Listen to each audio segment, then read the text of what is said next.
Simon Banks is the Commonwealth Environmental Water Holder. He brings a wealth of experience to the position, having previously been in a senior role at the Commonwealth Environmental Water Office. Simon's experience is in natural resource management, and it spans policy development and implementation, research and analysis and program implementation. Simon, I'm going to move this water holder.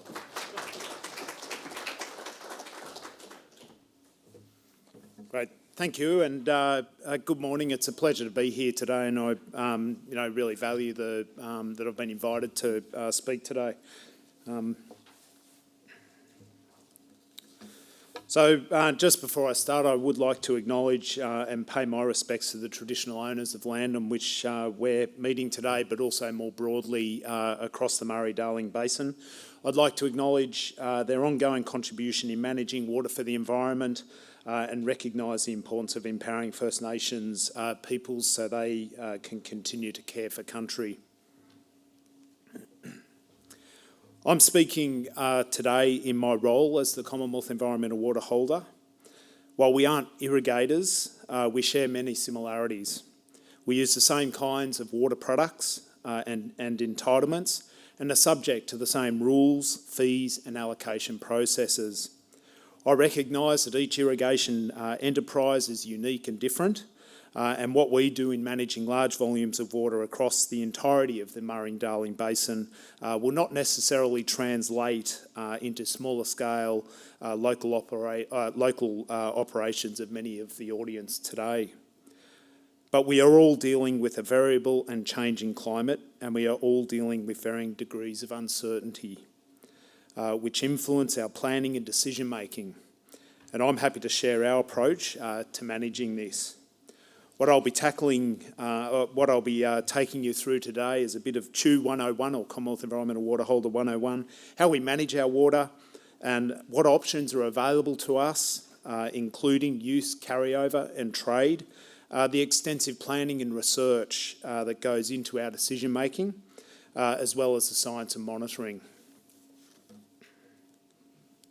So first, some background. The Commonwealth Environmental Water Holder position was established by the Water Act in 2007 to manage the Commonwealth Environmental Water holdings.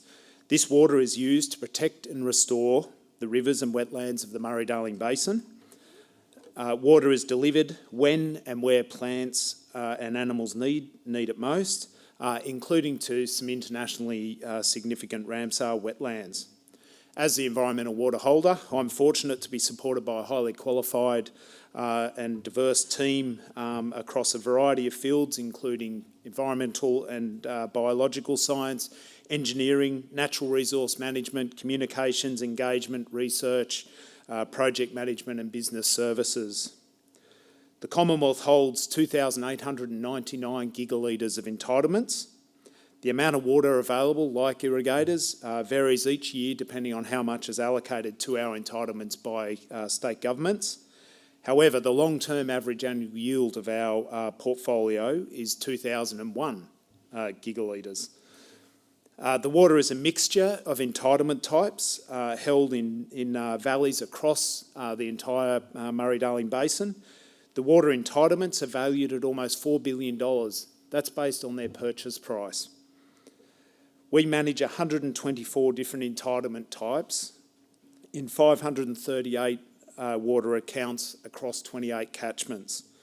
The rules governing the entitlements vary across states and across valleys, but they are subject to the same fees, allocations, carryover and other rules as equivalent entitlements held by other water users. So, for example, general security water we hold in the New South Wales above Choke Murray is subject to the same rules as general security water held by other users in this valley. Our entitlements provide us a share of water, just like irrigators, that we aim to deliver across over 1 million square kilometres and throughout the network of wetlands and rivers throughout the basin. I joined the Commonwealth Environmental Water when it was first established in 2009, when we held just 39 gigalitres of entitlement. I left in 2014, pursued a few other roles, but returned in October last year as the Commonwealth Environmental Water Holder. And I can tell you it's inspiring to see the progress that has been made in those 14 years since I first joined and worked on environmental water. The approach and sophistication to managing water for the environment has evolved significantly. We now have robust and adaptive planning. There's been an uplift in our science and monitoring and a focus on planning over multiple years and across multiple valleys and across multiple water resource scenarios. There have also been around 11 reviews of the Commonwealth Environmental Water Holder over the last 15 years, and most recently by the Inspector General of Water Compliance. And these reviews have basically confirmed our approach is robust and continually improved. I have the same water management options as commercial irrigators. These are use the water, carry over the water, or trade the water. To get the greatest value and maximise the environmental outcomes we can achieve for the available water, we need to utilise each of these options. Use is focused on meeting the environmental demands within the water year. For certain entitlement types, we can carry over water, which supports early actions in the new water year or gives us certainty to meet environmental demands over multiple years. We can trade allocations, annual allocations, which is focused on achieving the best possible outcomes from the portfolio of water that we manage. We have an additional requirement that we can only sell water if we use the resulting funding or money to get better environmental outcomes, and I'll talk a bit more about that shortly. Importantly, we are subject to the same trade restrictions as other water users. We follow a fairly simple but important planning process, planning, delivery and monitoring our water use. It is based on having robust planning for multiple water resource scenarios, information, science and monitoring to inform decisions. We use observations and weather forecasts conditions, knowledge and science about the outcomes we are trying to achieve, information from members of local communities that have an interest in what we are trying to do in their patch, information from river operators, other environmental water holders and First Nations peoples. Our approach is based on adapting and adjusting our use according to conditions as we go, analysing monitoring results so we know where we can improve our approaches, and feeding these results into future planning and priorities. We also put a lot of effort into trying to communicate what we are doing. We operate in a very transparent way because we recognise we're accountable to the Australian community for a significant public asset. And this is something that I take very, very seriously. We're focused on achieving outcomes to improve the health of the basin, and by doing this, we contribute to healthy basin communities. Our first level of planning is our long-term plans. You don't need to worry about the detail on the slide. The key point is there are plans that set out our objectives and outcomes that we are trying to aim to achieve over the long term. Commonwealth environmental water must be managed to protect or restore the rivers, wetlands and floodplains and the native animals and plants that they support of the Murray-Darling Basin to give effect to relevant international agreements such as the Ramsar Convention, the Bonn Convention, the migratory bird agreements we have with China, Japan and the Republic of Korea. The Basin Plan establishes the objectives, processes and principles that guide the management of water for the environment. The basin-wide environmental watering strategy provides the next level of detail on the environmental objectives and targets.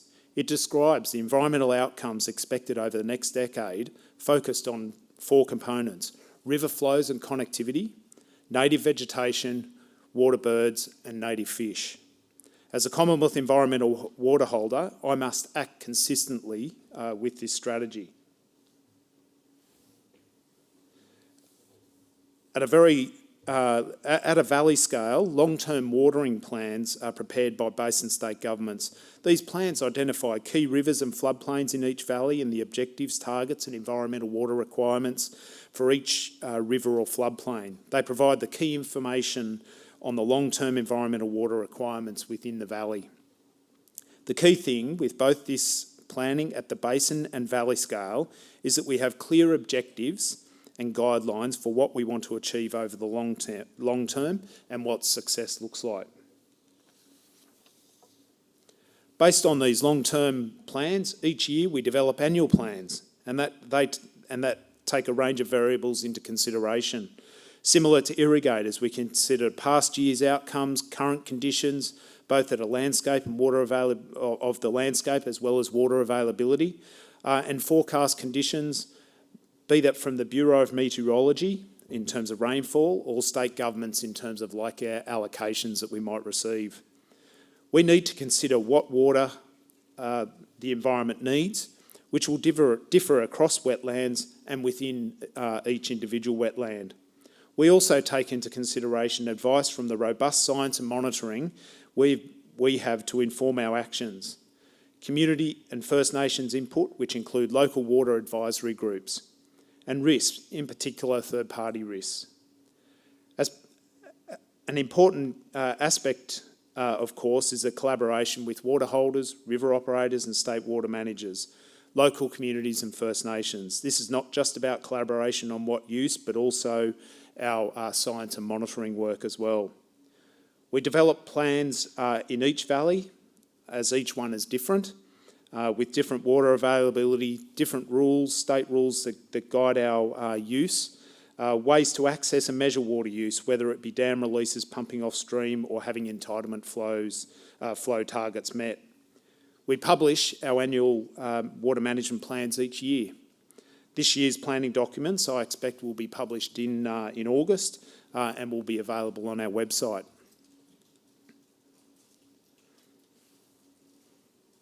The basin's weather is highly variable, and we all know conditions can change quickly. This influences our decisions on multiple fronts. It can change how much water is allocated to accounts. It can change flow in the river. It can change the environmental demands. And what we do in dry conditions is very different to what we do in wet conditions. As such, we have to plan for different water resource scenarios, from very dry through to very wet. This means we can quickly adapt and adjust as the conditions unfold across a year. This matrix, at a high level, shows how we use water under different levels of supply to meet identified environmental demands. When thinking about water supply, we consider current water availability and forecasts of likely future supply. Just like other water users, the environment receives less water during dry times. When water allocations are low, only the highest priority sites receive environmental water use. That's the top left-hand corner. These refuge areas help our native plants and animals bounce back when droughts break.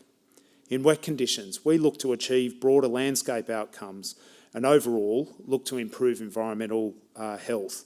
This is where we have been in the last couple of years, with a focus on connecting up the landscape and delivering water once floods have receded to support large-scale water bird breeding and spawning, migration and survival of native fish. This year, there is a bit of a mix. Some wetlands may need a drying phase, the far right on the diagram, and therefore have a low demand for water. But for other wetlands, it will be important that we follow up with water again this year to lock in the gains and keep these sites healthy and resilient in case we go into a drying phase. Water use this year will also be important to provide the homes or habitat and food for all the juvenile water birds that bred over the last 2 years and help native fish to recover from the impacts of poor water quality that has been caused by the floods. In some instances, we also develop more detailed plans, such as decision trees that we use to inform some of the more complex decision making. Again, you don't need to worry about the detail on the slide.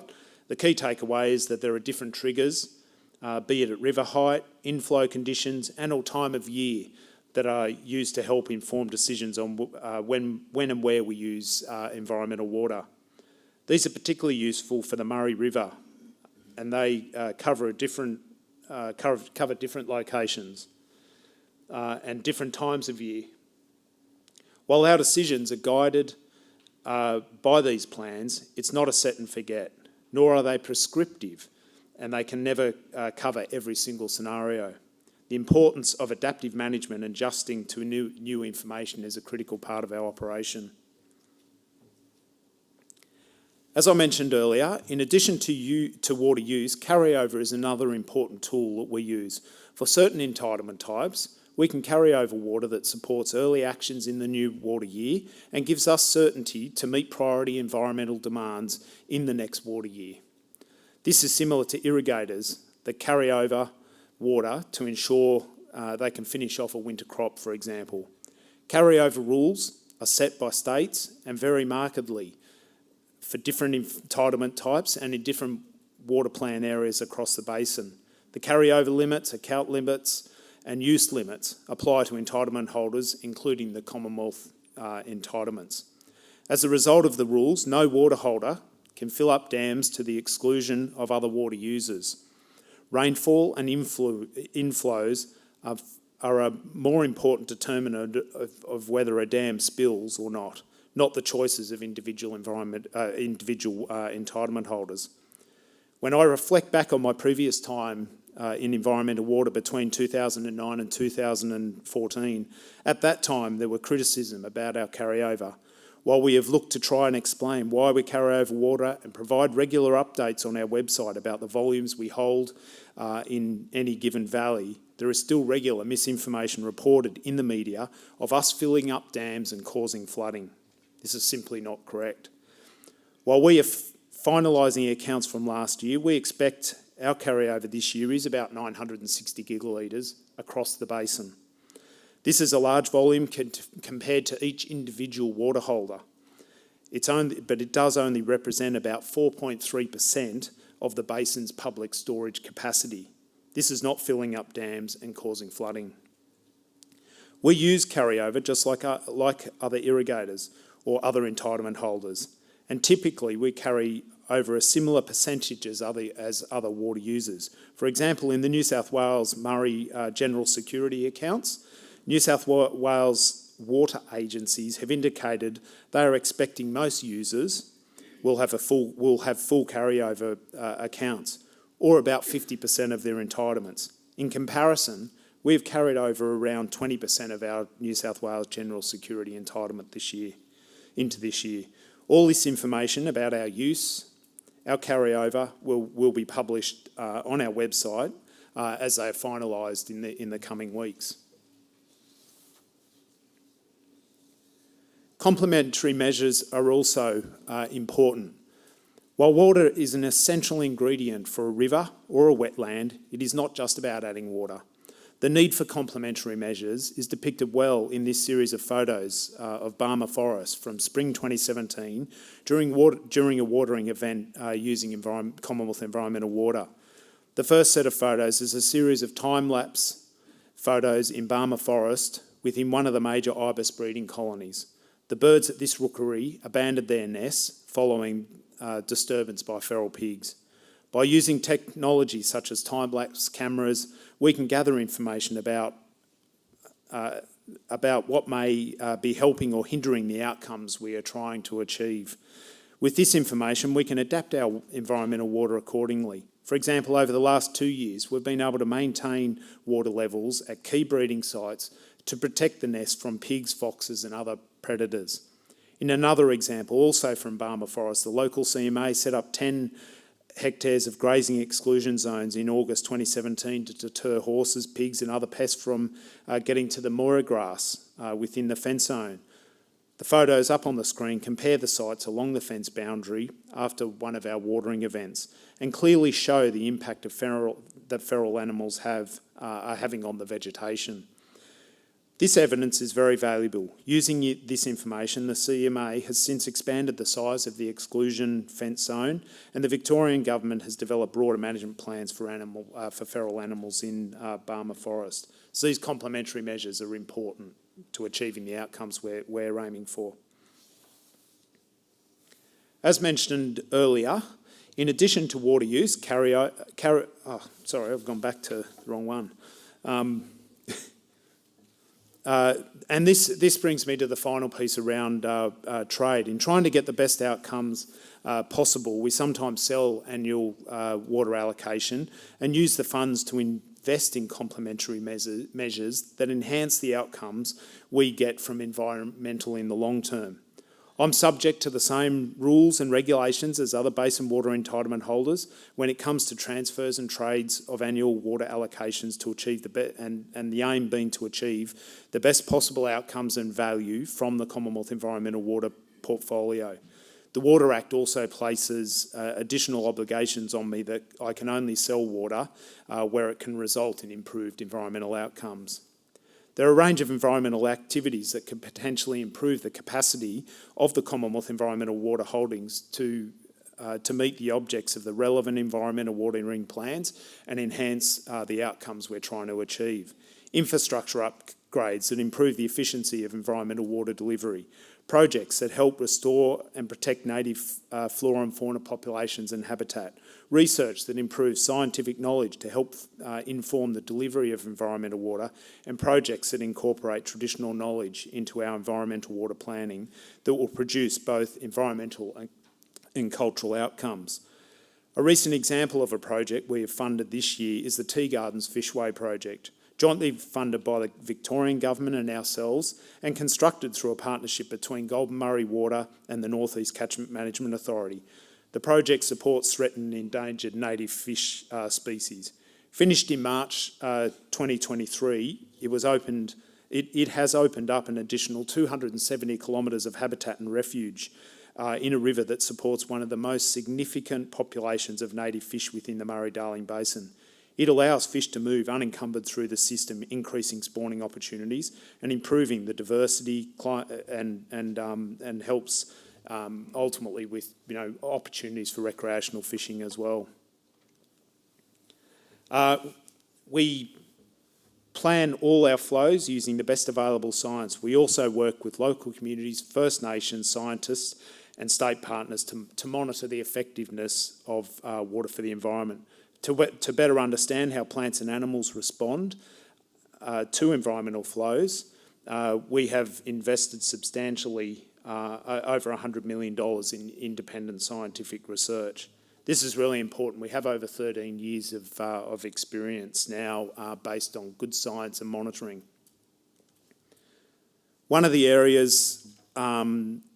One area where we are unique compared to private irrigators that we must be accountable and transparent in our stewardship of the Commonwealth Environmental Water Holdings, which is held and managed on behalf of the Australian people.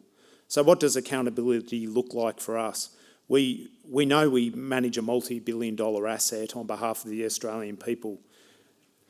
We are held to account for our management in a number of ways. We are required to publish annual reports.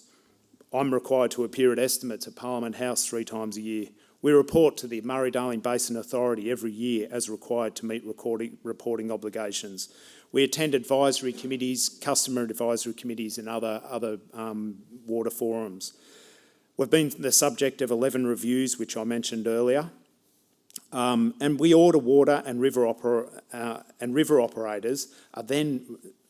we order our water and river operators are then responsible for meeting these orders. Critically, river operators will not accept an order if it cannot be delivered within the constraints and operating rules that they must operate within. We're required also to measure our water use. State governments set the rules, standards and approaches for measuring how much water has been used, which include a dam release, metered pumps or a gauge at a point at our order point. And what does transparency look like? We've continued to improve our transparency over time. We publish updates monthly. This includes the volume of water use, our carryover and the volume of allocations we have at any particular time. We've recently commenced publishing a map on our website that shows where water is being used at any particular time. We intend to update that map on a fortnightly basis. All our monitoring and science reports are available on our website. All this information is publicly available through our website. And most recently, in the last 6 months, we've also we're putting out a newsletter, which is a Chew update that just reflects the latest things happening. So I'd encourage you to feel free to get on our website and sign up for it. So there's been substantial progress that's been made over the 14 years since I joined Environmental Water. Progress in both our understanding of how best to use water to achieve environmental outcomes, such as the opportunities to connect the tributaries with our rivers, triggering fish to spawn, supporting water bird breeding and ensuring critical targets are met for the lower lakes. Progress that's seen real tangible outcomes delivered. Progress around the awareness and understanding in the community of the outcomes that have and can be achieved from water for the environment. The key message I want to leave with you today, we are subject to the same rules and obligations as other water holders, and we are transparent in how we meet these obligations. We have robust planning and decision-making in place so that we can adapt to all scenarios to maximise the environmental outcomes we get from environmental water. We look to use all available options, use, carryover and trade. On-ground information is critical, including science, technology and input from First Nations people, landholders and the local community. Partnerships underpin our success. We'll never solve all the problems we're facing, but we must keep adapting our approaches with an eye to the future. Keep working together as we tackle the challenges and create a future that we're all proud of. And that's about a healthy and sustainable basin for communities, industry and the environment. Thank you.